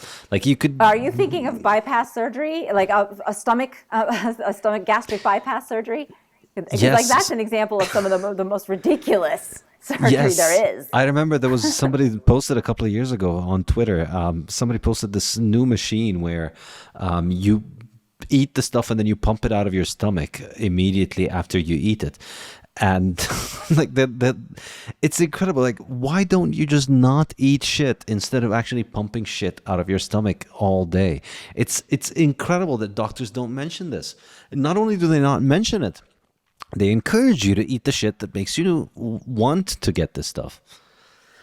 Yeah, I mean, it's hard I had to go down a big rabbit hole to get comfortable with even just saying the word lard. I mean, one of the first times I did a presentation on this for other doctors, somebody asked me, okay, so if we shouldn't eat these seed oils and we can eat butter, what about lard? And I remember I was like, well, I can't quite go there yet because I was like so indoctrinated, right? I mean, you really have to go down the rabbit hole. And then here's the other thing. Your life is miserable as a doctor in the regular medical system when you know what real nutrition can do, because you will always be behind schedule. You will always have the nurses telling you, there's like 10 people in the waiting room, you're 2 hours behind. Because once people understand that you know how to help them with nutrition, they won't leave your office, and you're still supposed to be seeing them every 15 minutes. So you can't possibly, it's such an inconvenience to your career. Yeah, that's it made my life miserable. It was really hard. I mean, I wanted to do it, but that's why I wrote books. I was like, please, just read the book. It's in the book. I tried to make the book as comprehensive as possible. That's why it's 600 pages. Yeah, I mean, the model of a doctor is much more profitable because, you just go there for 15 minutes. Essentially, most doctors are prescription bots. I mean, they can be replaced with a few lines of code. They learn a whole bunch of symptoms in college, and then you walk in, you give them the symptoms, and they need to try and remember which one. This was before the internet came about and computer apps. You need to just match those symptoms with the prescription and then give them the drug. And of course, the more drugs you give, the more money you're making for the pharmaceutical companies, the more money you make, the more money your hospital makes, the more everybody's happy. So you want that industrial assembly line production where the patient comes in, you don't even look them in the eye, you hear their symptoms, and then, because you've studied so hard in medical school, you immediately know which drug to give them, and then they leave, and then in 15 minutes, and you're churning them out. But if you try and explain to them all of the things that we're talking about here, you're going to need a lot more time. And pharmaceutical companies can't make any money from you. Not only will they not make money, also food companies can't make money. So this is why this message is so unpopular, unfortunately. Absolutely. I mean, I think one of the big reasons that the hospital systems get away with all the corruption is because nobody's actually paying for it. No one actually sees themselves as paying for it, right? Like they don't know their taxes, most of their, Medicare, so much of their Medicare, all of their Medicare, like how much they're paying in Medicare taxes. That's like money that they just say the government has that. Someone else is paying for all this corruption. And a lot of it is the government, right? Like half of all births now in this country, or nearly half, are paid for by the government. In Medicare, because Medicaid, because there's so many people who just don't afford health insurance in that age group, and that are young and having babies. And then the babies all their problems are covered by the government. So we're not paying for the consequences of our unhealthy diet. Someone else is. And employers now employers for many years have been required to pay health insurance for their employees. And employers aren't specialists in the business of health insurance, but yet they tack it into their budget, and they act, just like it's any other budgetary line item, even when they have no idea like what is going on and what they're actually paying for. Unlike every other line item of their budget, they know exactly what they're paying for in every other realm. They have no idea what they're getting with health insurance, and nobody is, nobody has the knowledge to question it.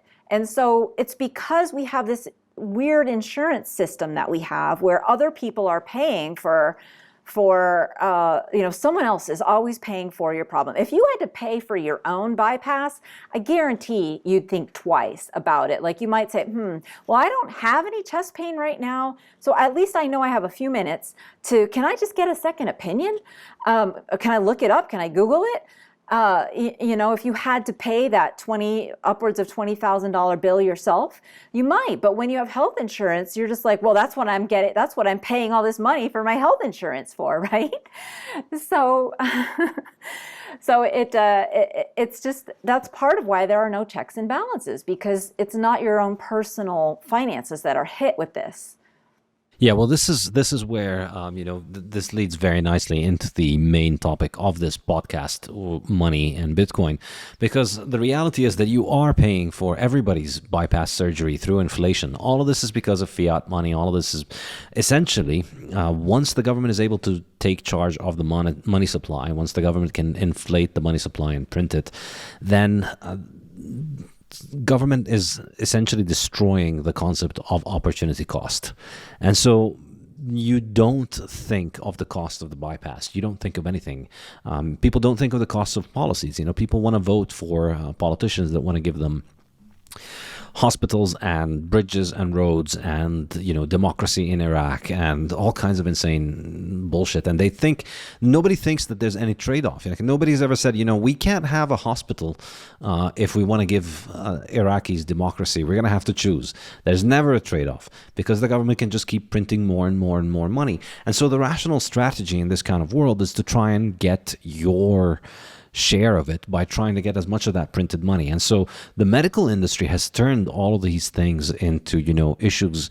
And again, it's all fear and it's manipulation. And we saw all of this insanity with the coronavirus. But of course, it's been going on in the medical system for decades.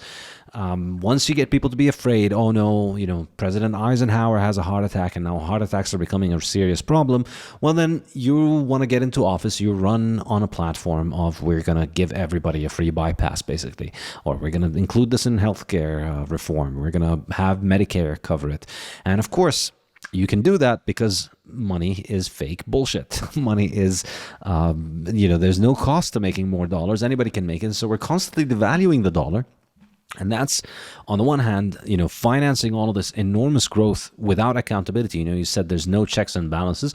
The real check and balance in a market is money. If you were in a free market and you're just making all of your customers spend enormous amounts of money on heart bypass surgeries, well, you're just going to end up with all of the people who go to your hospital being broke eventually, whereas the people who go to other hospitals that don't do this insanity, they keep their money and they stay healthy. So that's the check and balance. But if all the hospitals are subject to policy by one government with a magic money printer, then there's no sense of thinking about, hang on a second, maybe those people don't really need this. Have we tried not eating shit first before we start putting their hearts on ice and pumping their blood through a machine? Like, maybe just give it a couple of months of not eating industrial waste before you try this. There's no incentive to think about that. And we see this in all manner of things, in science, in medicine, in all kinds of facets of modern life. And that, this is how I try and basically end every one of those podcasts with this. This is really why Bitcoin fixes this. Bitcoin fixes everything. I don't know how familiar you are with Bitcoin, but Bitcoin is the solution to all of the world's problems, approximately. And it's because, it brings back the concept of opportunity cost. In a world in which government can't print money and money is real, money has a cost to make, and nobody has a magic printer to make money, people are going to be a lot smarter about their decisions. And I think we're going to have a completely different medical system from the insane one that we have right now. Yeah, it can't come too soon, because it's the medical system is unfortunately, hurting people just with so many prescriptions. Like, one of the worst offenders is the statin drugs, because everybody believes having a high blood cholesterol level is harmful. So they get terrorized into, it is terrorism, it's medical terrorism, telling people that your high LDL level is gonna hurt you, right? That's like, well, we got to get that down. We got to do something about that. And here's this pill. The cholesterol pills. How many of our presidents have we seen their mental health decline as they were in the presidency? After they had a heart attack? Well, I know Bill Clinton is one. I don't know what's going on with Biden and what happened with him or when it happened, but most adults over the age of 60 are now on statins. And statin drugs block your brain's ability to manufacture cholesterol. Your brain needs to manufacture cholesterol, or you can't build new memories, new synapses. You can't build the physical structures you need to be able to learn. And so statin drugs, they bring you down a few IQ points. Statin drugs combined with vegetable oils is a recipe for dementia. And so, I've seen it over and over. It's so common that it's rare for me to run into a 70-something-year-old that really is cognitively intact anymore. We've got an epidemic of mild cognitive impairment.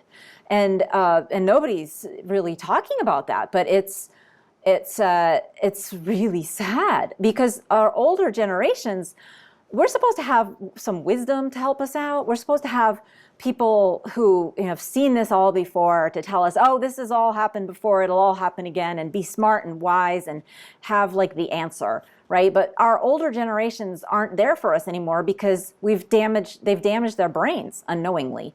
And that may be completely politically incorrect thing to say, but I'm sorry, I have just seen so many people in over age 70 just, they can't learn the way I know people used to be able to learn in that age group, because I've been in medicine for almost 30 years now. So aging and memory loss are not synonymous. What happens is our brain changes. Our brain is constantly changing throughout our entire lifespan. And so there are some little details of things that maybe we don't remember so well. We can't recall certain things so quickly, but we have longer connections throughout our brain. So it's not supposed to be dementia. It's not supposed to be that, my brain just doesn't work anymore. We are truly supposed to be fonts of wisdom as we age, because we make longer connections across areas of our brain that are not interconnected when we are younger. younger. So just, I mean, imagine what that means. Our brain is amazing. It's an amazing computer. And as we get older, it's supposed to become interconnected across different realms of cognition. That means that we should really be able to come up with different ideas and different thoughts. We'll have a whole different way of thinking as we age. And that's normal. That's that's where we're supposed to be. And we don't see that. Our generation has been deprived of the wisdom of our elders. And I mean, of course, they've been deprived too. But that's a whole other aspect of the seed oil diet. But you combine that with the statins, and it's just devastating. Absolutely. And, one of the sad things is, President Biden, it's treated as this cute thing about old people that he likes his ice cream. And, sorry, but Alzheimer's is type 3 diabetes. It's just a form of diabetes. It's your brain being fried by all of the sugar and vegetable oils that you're eating. And it's so devastating to see this man being, fed all of this stuff instead of having people around him to tell him this. And to watch this being normalized, that, a man in his 70s should be eating ice cream in all of these enormous quantities. It's really sad, but, worth remarking here that statins are the biggest grossing drug in the history of the pharmaceutical industry. Maybe I think they might have been overtaken in the last couple of years by some of these products that related to the recent pandemic, which I will not name because that'll probably get our podcast canceled. But there's an enormous amount of money to be made from statins, and it all comes from the insane hysteria around saturated fats and cholesterol and all of this silly pseudoscience. But as a good counterexample, we have one of our regular attendees who wants to ask you a question right now, Nathan. I think you're 70 years old, Nathan, right? And he's lost a lot of weight and fixed his health by switching to a sane human diet. And he has a question for you, Nathan. Yeah, I actually have about 10,000 questions. You've been an interesting guest. Thank you very much. But I'll limit it to this. I grew up on a wheat and cattle farm in the central U.S. And now in retirement, just culturally, I love growing plants. It's something I like doing, and it's what I do in retirement. And I work with a lot of local farmers. They grow mainly vegetables, but some poultry and pork, that type of thing. So I've been exposed to all of that stuff. And I've heard you comment that raising beef is actually easier than growing vegetables, and that most people don't understand or realize that. And the difference is actually extremely high. I think there's a big misconception about that and about the storage of meat. Beef really isn't that difficult to handle. We're not having people aren't falling over dead from rotten meat. But they've jammed that notion into our head. And from just an economic perspective, I'm really anxious to spend some time personally digging into that. And I wonder if you can comment on any resources about that. So I don't know much about the economics of it, but I wasn't sure that question is for me or for Saif. Well, I'm thinking about if you walk past the produce section, people don't understand the chemical bath that's sitting there. The problem isn't necessarily that the producer wants a chemical bath. It's not a desire. But to ship a cabbage from California to Kansas requires a chemical bath. Forgetting all the ideology. So yes, absolutely. It's a lot more expensive to avoid meat and nourish your body than it is to get nutrition, from meat. I mean, per unit nutrition or per unit protein, meat is a bargain. Economically at the grocery store level, absolutely, yes. I mean, you can, if you are willing to, to cook meat, you can do so much better for your family on the same budget compared to if you avoid meat, I think, right? Because I mean, you can avoid, people say meat is expensive, but it's less expensive than vegetables. Vegetables are quite expensive, and they're not good once you freeze them, right? They lose a lot of their nutrition in the freezing process, where meat doesn't. So you can store meat. So vegetables are perishable. So if you don't eat every vegetable that you buy, you've wasted your money.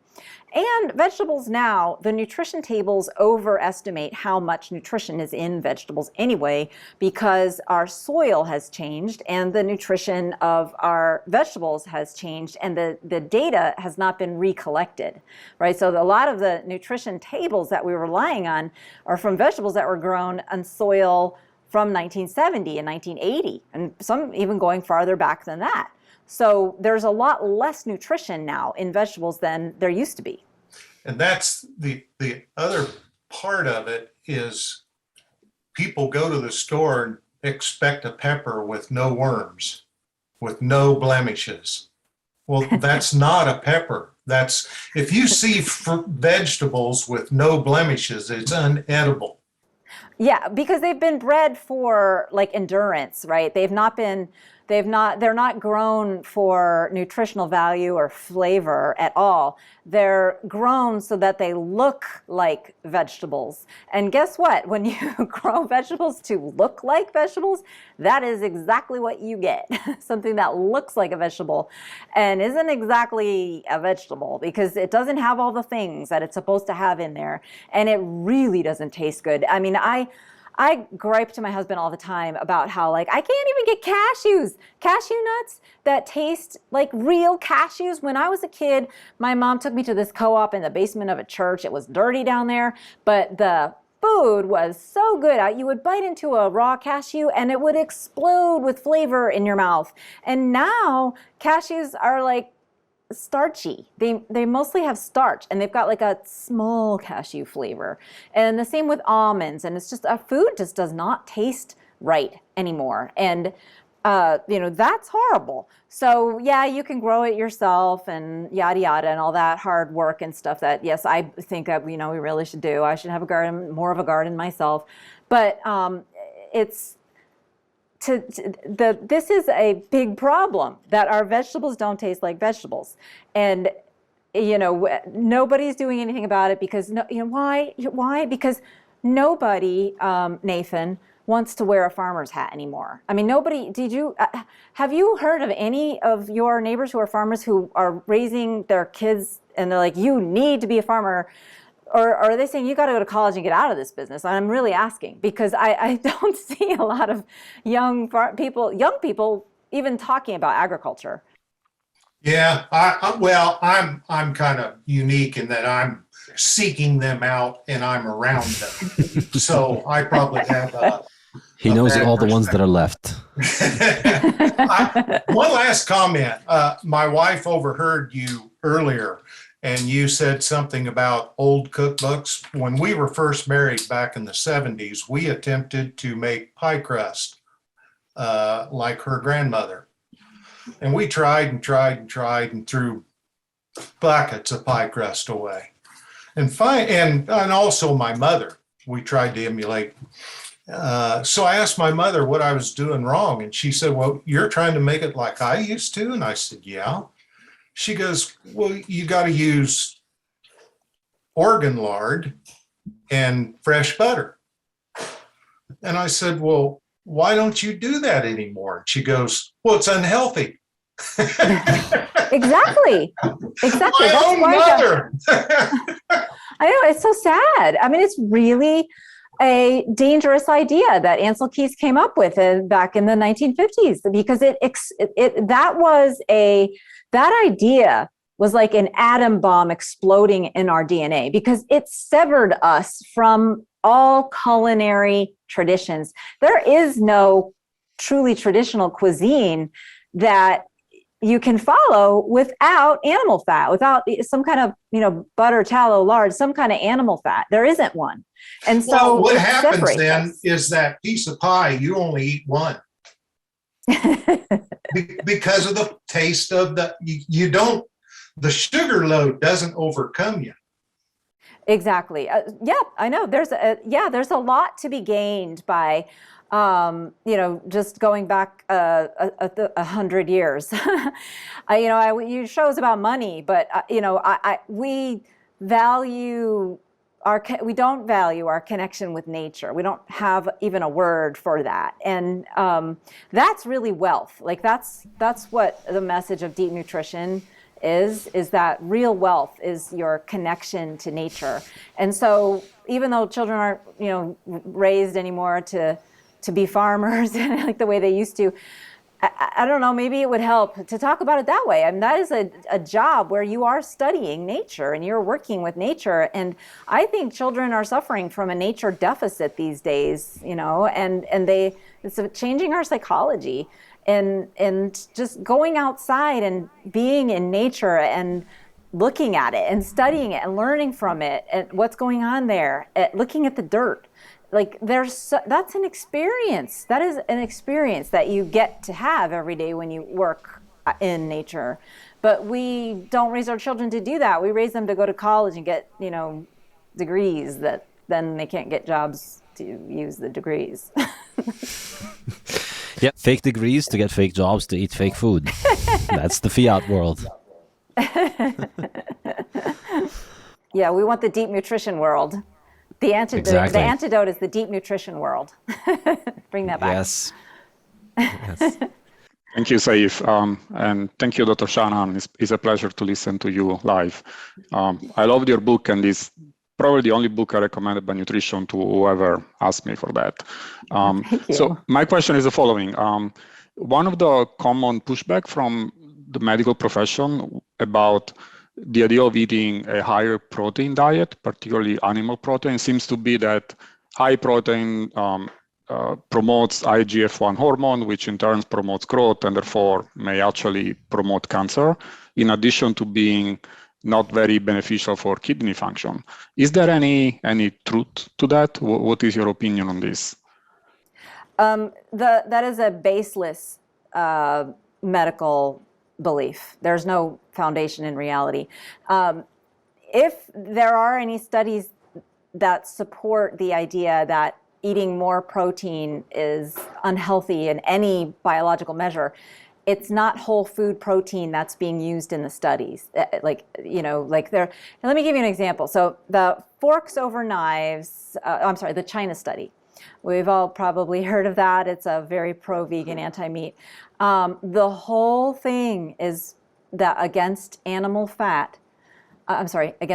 protein. The whole thing, their claim that soy protein is healthier than animal protein comes down to one study. Now, let me tell you the study. It was not on animal protein. It was on casein, which is a dehydrated fraction of milk protein. And it was dehydrated and processed. Of course, during that process, you damage the amino acids. And it wasn't in humans, it was in animals. And it wasn't in healthy animals, it was in animals that were sick with liver failure.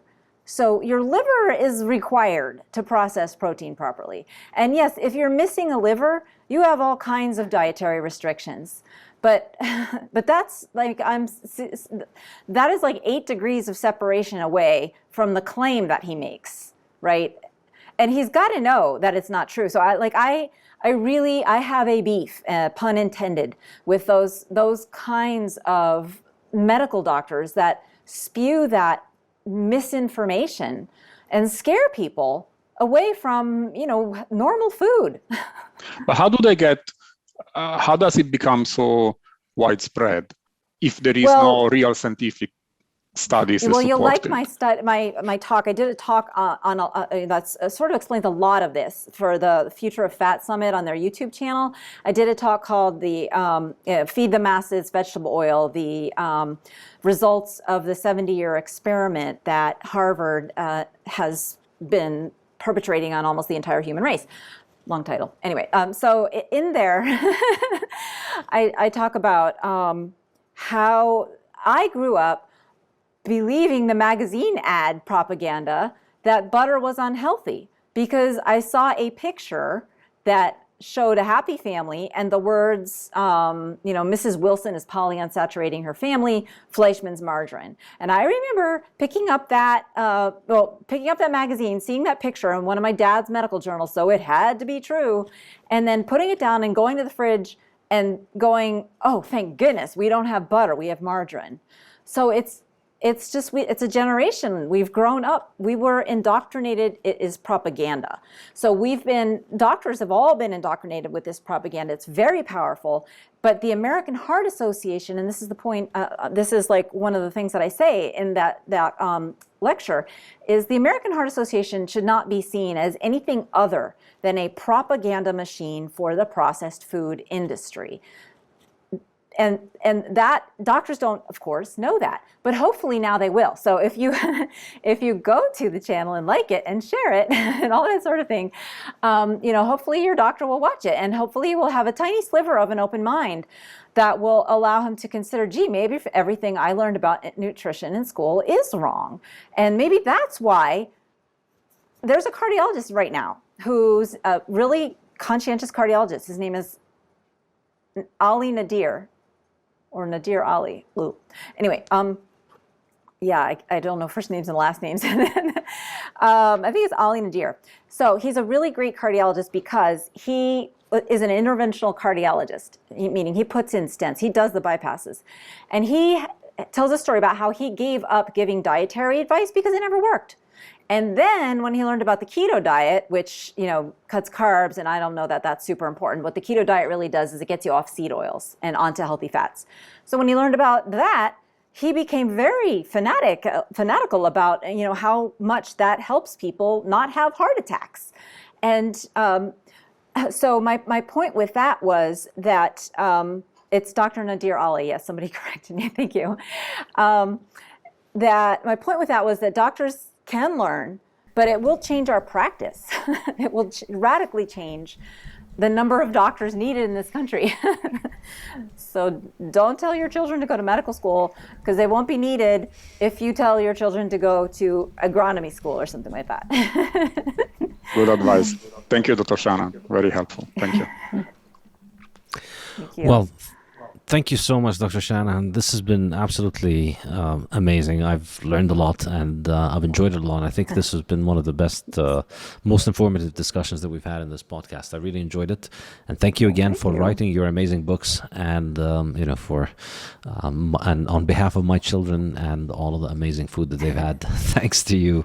And I hope, everybody else listens to this, because I think this stuff works, folks. Stop listening to your statisticians, and stop listening to your malnourished nutritionists, and stop listening to your overweight doctors, and listen to people who have looked at what history shows us and what humanity has always done.